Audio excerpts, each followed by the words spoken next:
ati loro.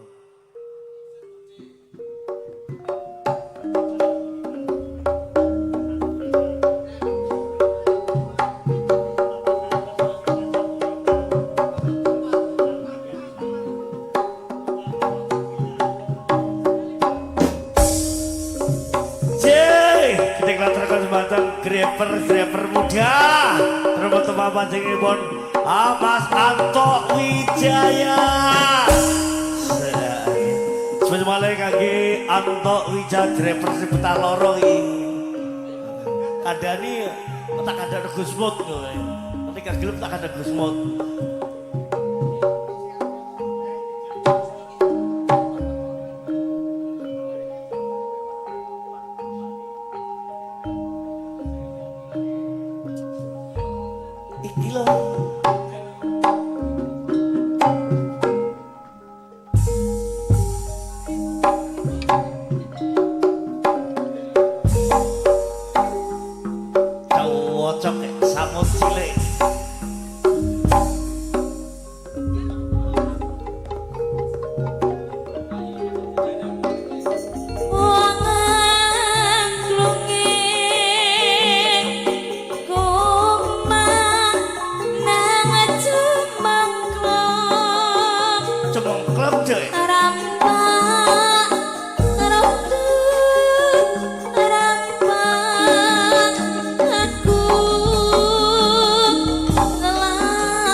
aku iki dadi wanita kurang apa aku iki nggone tresno ning nyatane mas sliramu ngerani ati takku wis gak bisa ditambani mripat iki ora bisa dikedhepki yen terus sliramu jejer dheweke andum tresno ngumbar nafsu ning asmara lali aku mas yen nyanding bojo sing kono aduh mas Wes Milia Tresno aku apa Tresno Pak Rizka aduh mas Wes Milia Dadi bojoku Tau dadi bojone Pak Rizka bojomu mas yo wes bola bali mong gawe gelar nerasa arasa tresno liramu rapi sanjaka tak sesomo apa dek enggal paringan eling ora eling ya wis eling terus marang keluarga